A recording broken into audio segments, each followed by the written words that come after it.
From Capitol Hill to courthouses around the country, it's been an eventful week in U.S. politics.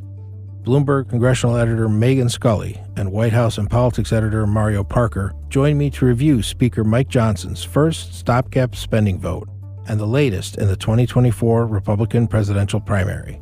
And Bloomberg legal reporter Zoe Tillman will catch us up on the 14th Amendment legal challenges taking place in several states aimed at keeping former President Donald Trump off their primary ballots. We'll also dig into Trump's ongoing legal battles in New York, Florida, Georgia, and Washington, D.C.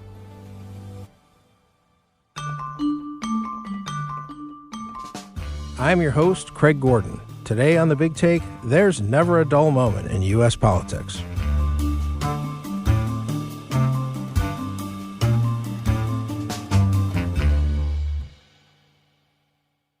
Megan, let's start with you.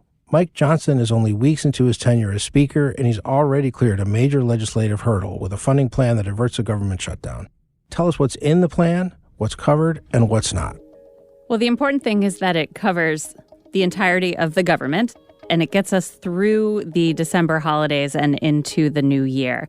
Some federal agencies would shut down January 19th if there's not another interim spending deal or a longer-term spending deal, while others, like the Defense Department, would shut down on Groundhog Day, which seems fitting, on February 2nd. What it does not include, however, is perhaps more notable, and that is a lot of the demands from hardliners in the House for deep federal spending cuts, as well as new border policies. We're not surrendering, we're fighting, but you have to be wise about choosing the fight. You got to fight the fights that you can win, and we're going to, and you're going to see this House majority stand together on our principle, and we're going to do that. Megan, the interim funding plan managed to pass with real bipartisan support just 3 days before the deadline. More Democrats supported it than Republicans, in fact.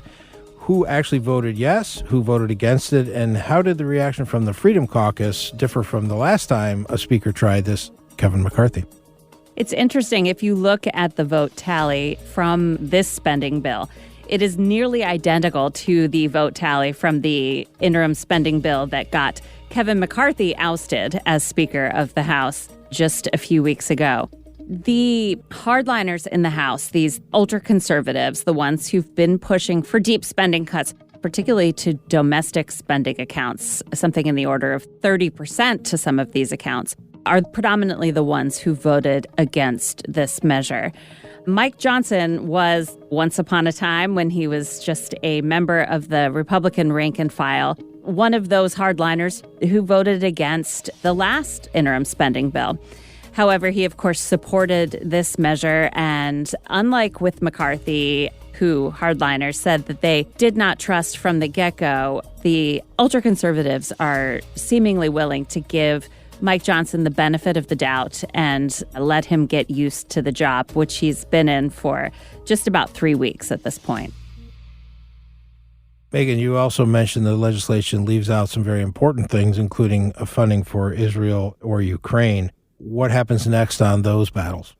That is something that lawmakers in both chambers are trying to suss out right now. They're eager to leave town for the Thanksgiving holiday, so it is unlikely to happen, funding for either Israel or for Ukraine, before December. However, the House has passed its own Israel aid package, which was separate from Ukraine aid. However, that's drawn some significant backlash from Democrats due to how they wanted to go about paying for it. Democrats have also wanted to link Israel aid to Ukraine aid. Israel aid has pretty widespread bipartisan support in both chambers of Congress, whereas there is some strong opposition, particularly from ultra-conservatives in the House and a few in the Senate as well, to Ukraine aid. So that one is certainly the more uncertain of the two. $61 billion that the Biden administration requested. And Speaker Johnson has said this is something that he's going to take up. But there are members of the House Freedom Caucus who are really pushing back against that.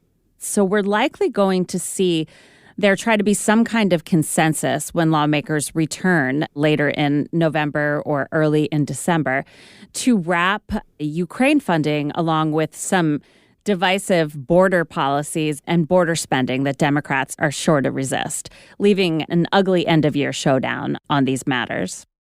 So, Megan, talk a little bit about Speaker Johnson's two-tiered rolling approach to the next funding deadlines. There's one on January 19th for one set of programs, February 2nd for the other. Talk about how that structure helped this bill pass, but what they're leaving for themselves to come back to in the new year. This approach, which was called the laddered approach, which is the first time in all of my years covering Congress that I've heard that term. And I think a lot of us were trying to figure out what that was, certainly when the new speaker proposed it. But it essentially would have a two-stage government shutdown in which some of the funds expire on January 19th. Interestingly, January 19th is right in between the Iowa caucuses and the New Hampshire primary. So it is a pretty divisive political time, pretty important political time, at least in terms of presidential politics. Several agencies would be lumped in there, including the Department of Veterans Affairs, and they would shut down as they would have on November 18th had this interim spending plan not come together. But then the Defense Department, most notably, would continue having funding until February 2nd. The Defense Department budget includes about half of all federal discretionary spending. So that is the biggest outlier out there. And it's typically the forcing function and the vehicle, as we call it, to push other spending bills across the line. Certainly, it's something that Republicans across the board tend to support, and most Democrats do as well. So what we could see essentially is a government shutdown for more than half of federal agencies in mid-January, and then the Pentagon and some others staying open for just a little bit longer. Mario, a lot of us who've been paying attention to Washington for a long time, it's pretty extraordinary to see Democrats and Republicans come together in Congress to do much of anything, let alone pass a federal spending plan. But obviously this has occurred because the Republicans among themselves can't seem to agree on how to do that. Do you think we are actually seeing potentially a new era of sort of bipartisan coordination between Democrats who want to keep the government open, Republicans who want to keep the government open, and it kind of splits off the Freedom Caucus and the more hard-right conservatives that are off to the side? You have enough votes to pass it. Speaker Johnson just proved that this week. Are we seeing something brand new here? I'm not sure I would take it that far just yet. I think this would be more in the one-off category. We have to keep in mind the backdrop of all of this. We're about less than a year out from the 2024 presidential election. We've got, to Megan's point, Israel, Hamas, Ukraine, Russia. When Matt Gaetz and those members of the House ousted the speaker, that was right before Hamas's attack on Israel, right? Which brought even more of a spotlight to this circus, if you will, here in Washington among Republicans. And that fit right into the Biden White House and Democrats' plans to cast Republicans as a party unable to govern, right? So it was, on one hand, embarrassing. You had the world spotlight on this drama that was unfolding in the House, and then you played into Democrat narratives that this is a party that's unable to govern if you give them the keys to do so. With all of that, there was an incentive there, right, to try to get this behind them, even though the Israel-Palestine funding, Ukraine funding isn't in there. To Megan's point, the Ukraine part will be a lot more contentious, but you do get the sense that Republicans wanted to quickly kind of move on from this. They gave new Speaker Mike Johnson some of the goodwill up front to be able to pull some of this off right now. And again, just heading into the holiday season, at least for right now, it puts to bed some of the optics around a party in chaos.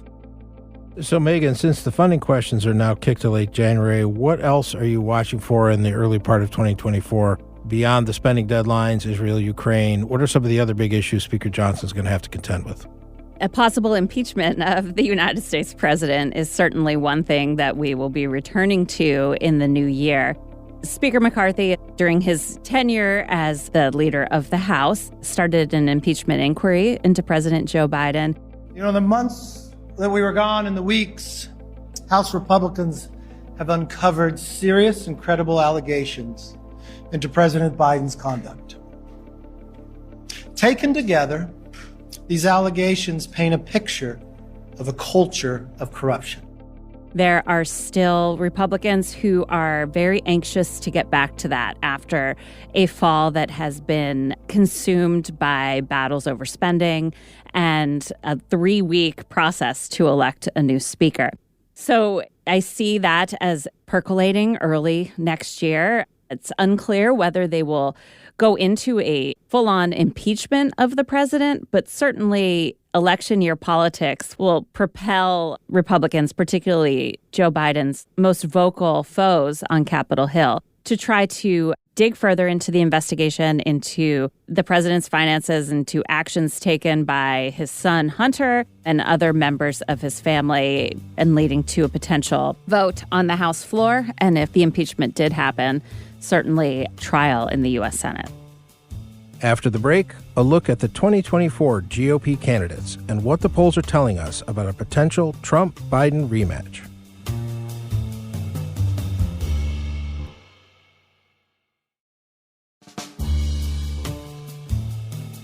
Mario, the 2024 primaries begin about 2 months from now. What are the polls telling us about the shape of the Republican fight for the presidential nomination? Well, right now, the polls are telling us that it's more of a coronation than it is a primary, and that's for ex-President Donald Trump as he wages this White House comeback bid. This election will decide whether power in America belongs to them forever or whether it belongs to you, the men and women who make this country great, who make this country run. 2024 is our final battle. He's got a wide lead in most of the primary states over the rest of the field. And we're talking about somewhere to the tune of 40 to 50 percentage points. In national polls, he also has a wide lead as well. But again, to your point, Craig, I mean, we're going to see Iowa Republicans going to the polls on January 15th. The pressure that's on former President Donald Trump is that anything short of a resounding victory essentially amounts to a moral loss. So as we talk to these voters in the Bloomberg News Morning Consult poll, what are they telling us about their views of current President Joe Biden and Donald Trump, who's trying to get back to the White House? The poll will show for the White House just this continued frustration. Voters ask for these kitchen table issues, right? Outside of the whole MAGA movement and some of the populism and some of the language around culture wars, there was this feeling of 2 cars in a garage. Everybody has, food on the table, jobs, manufacturing, lower cost of living, all those things. Biden sought to do that with his legislative agenda, and yet the frustration for the White House is the fact that, and it bears out in our poll, is that voters are looking at former President Donald Trump as a preferred choice, as the one that they feel most confident about handling those issues. Craig, you may recall we had Infrastructure Week every week under the White House. Biden has a running joke about that on the campaign trail, and yet he was able to get that across the finish line, and voters are giving his predecessor the credit. So for former President Trump, a salesman by nature, this is something that he's willing to capitalize on the campaign trail. So the presidential election is obviously a national election, 50 states, but it really boils down to 6 or 7 right there in the heartland. And Mario, the Bloomberg News Morning Consult poll focused very specifically on a handful of those states. What states did we look at, and what are the voters in those states telling us about the race? Yeah, we've got Arizona, Nevada, North Carolina, Pennsylvania, Wisconsin, Georgia, and Michigan are among the key swing states that we poll in the Bloomberg Morning Consult poll. In most of those states, cumulatively, Trump has a 6-point percentage lead over President Biden. What's troubling again for Democrats is that's outside of the margin for error. In many of those states, Trump has a wide lead. I'm thinking Georgia and North Carolina, for example. Michigan, he's tied there. But again, he spent a lot of resources and time visiting Michigan, including visiting the picket line when the UAW workers were on strike against the Big Three. Heard me say it many times. Wall Street didn't build the country. The middle class built the country. Unions built the middle class. That's a fact. So let's keep going. It pretends to be, at best, a tough election for President Biden. At worst, it looks like he could, at least at this point, be headed for a loss. Now, what I will add is that the White House, when you speak to them, what they say is that, hey, Obama during this time in 2012 was trailing Mitt Romney. They have time to break through with their messaging. They've got a $1 million ad buy that they're doing to canvass the airwaves. They're trying to coalesce support of these different constituencies, and that they have time on their side. Our poll also asked about a storied name in American politics, that of Robert F. Kennedy Jr., who recently dropped his Democratic primary bid and decided to run as an independent. I've come here today to declare our independence from the tyranny of corruption, which robs us of affordable lives, our belief in the future, and our respect for each other. But to do that, I must first declare my own independence. Independence from the Democratic Party. What did our poll show about how voters feel about him? Does he pull votes away from Biden, from Trump, equally? Mario, what did the poll find? You hit the nail on the head, Craig. That name ID has a lot of weight, particularly in a place like Michigan, where he was upwards of about 20% or so. This is not great news for Republicans, and former President Donald Trump. You wouldn't associate him necessarily with Trump, but there's some of the stuff around COVID vaccines, et cetera, that and the skepticism and conspiracy theories there that kind of streamline with parts of the MAGA base. So in some ways, you're seeing Trump and his campaign already start light attacks on RFK Jr. As of right now, this is shaping up to be the election of the angry voter, the election of the third-party candidate, the election where voters are searching for an alternative beyond the two-party system. Now, you got RFK Jr., you've got Cornel West, you've got Jill Stein, all jumping into the race. And those others, the Jill Steins, the Cornel West, and then we still have this looming threat from the No Labels movement with soon-to-be retiring U.S. Senator Joe Manchin possibly teasing a campaign or a bid there as well, which is very troubling for the White House. Mario, we talked a lot about Israel-Gaza in relation to U.S. aid, but how is that issue playing out on the campaign trail? Well, on the campaign trail, you're seeing staunch support for Israel, right? That's still, as much as our politics have changed and the Republican Party has changed, that hawkish bent still leans toward resounding support for Israel, the U.S.'s strongest partner in the Middle East. There's not a whole lot of daylight in between what the Republican candidates are arguing about in that regard. Ultimately, the support there is pretty strong. Where you see the daylight in policy, of course, as Megan said earlier, is just on the Ukraine-Russia support as well.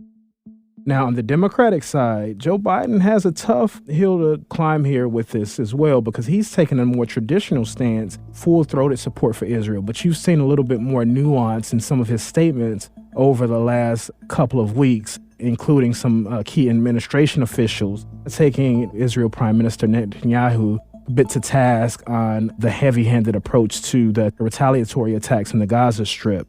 The reason being is the domestic politics are shifting quite a bit.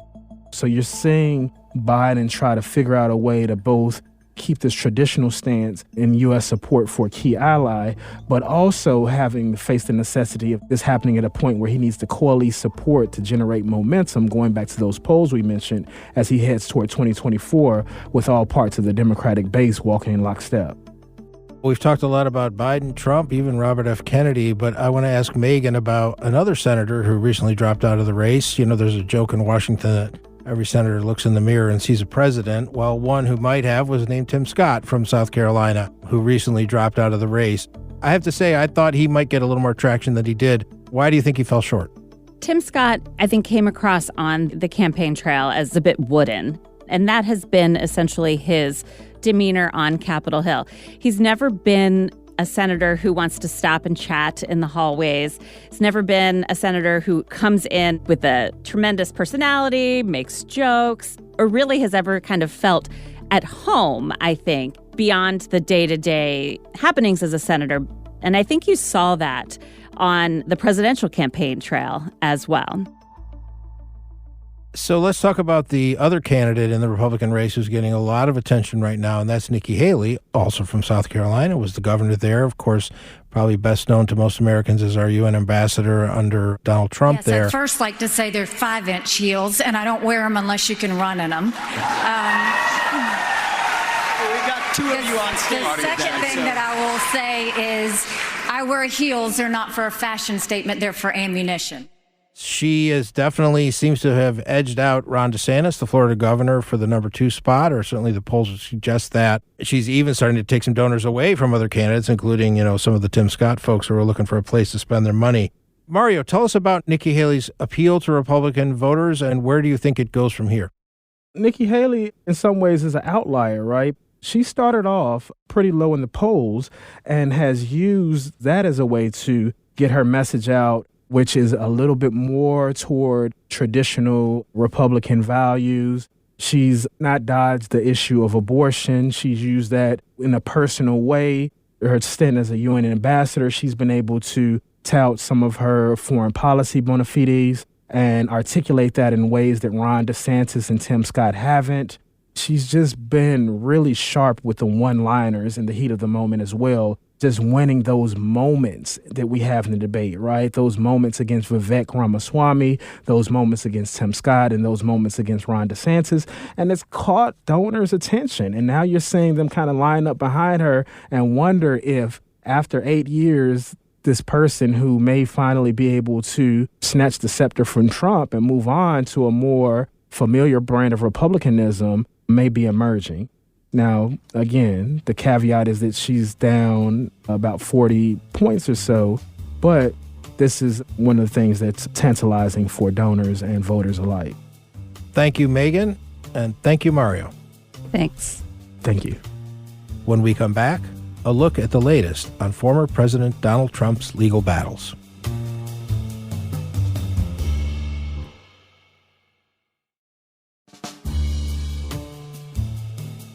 The flurry of court cases involving former President Donald Trump have been top of mind this week as Trump and his family testify in New York. There has also been movement in the D.C. election interference case and a decision on timing in the Florida case involving classified documents. Here to bring us up to speed on Donald Trump's legal battles is Bloomberg legal reporter Zoe Tillman. Zoe, tell us about the origin of these 14th Amendment cases that are popping up across the country. Where are these challenges taking place? What is their basis? And what do they hope to accomplish? So the section of the 14th Amendment that we're dealing with here was adopted after the Civil War. It was part of an effort by Congress to deal with members of the Confederacy who wanted back into politics and what to do with them. And it was mostly to initially at least bar them from holding office again because of their role in an insurrection. But after the Reconstruction period, it really was dormant for a long time. And then after the January 6th attack on the Capitol, it began as a mostly academic exercise with legal scholars saying, hey, this language is still here. And if we're talking about the attack as an insurrection, are people like Donald Trump, who played a role in trying to overturn the election, inspiring the riot, are they potentially covered by this and barred from holding office again? And that has now moved in the past few months from a mostly academic conversation to one that is landing in courtrooms across the country. So there have been several dozen cases filed, many dismissed for really early procedural deficiencies, just not gone very far. But there are a handful that have made it past those early challenges. And they're essentially saying January 6th was an insurrection. This language can apply to someone like former President Donald Trump and the role that he played in allegedly inciting the riot, even if he wasn't there storming the Capitol, and that he shouldn't appear on ballots in either primary or general elections because he is constitutionally ineligible to hold office, just like if he was 20 years old and running for the presidency. They're saying it's the same thing. Trump is raising a number of defenses against this, some of which are that it can't apply to a former president, it can't apply to the presidency, wasn't an insurrection. And then if we get to the merits, his lawyers are arguing that what he did is not engaging in an insurrection, that he was engaging in political speech, political advocacy, and this is not the kind of conduct that this language, assuming it is even viable, was meant to cover.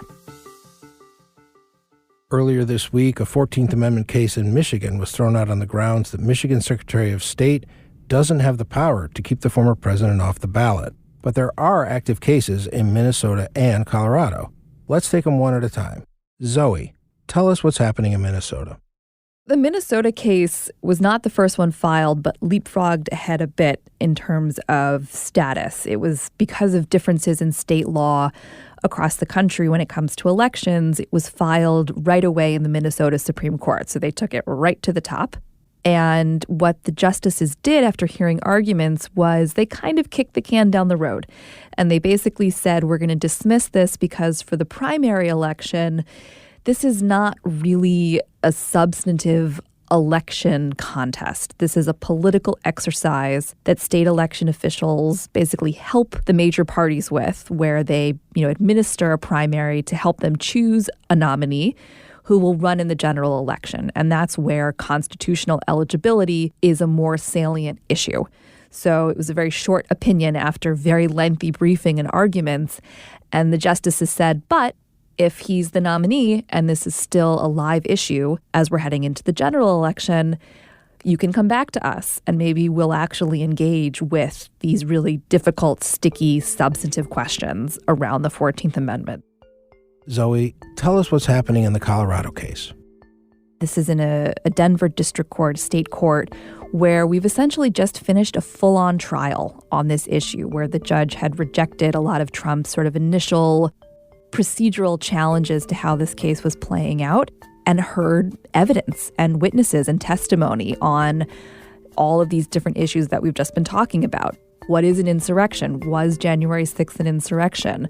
What role did he play? And was it engaging in an insurrection? And can it even apply to the president? And the judge there is poised to rule in the coming weeks. And it is expected to be the first time since Minnesota petered out that we get some kind of substantive ruling on these issues. At that point, whoever loses can take it up to the Colorado Supreme Court, and then whoever loses there can take it to the U.S. Supreme Court.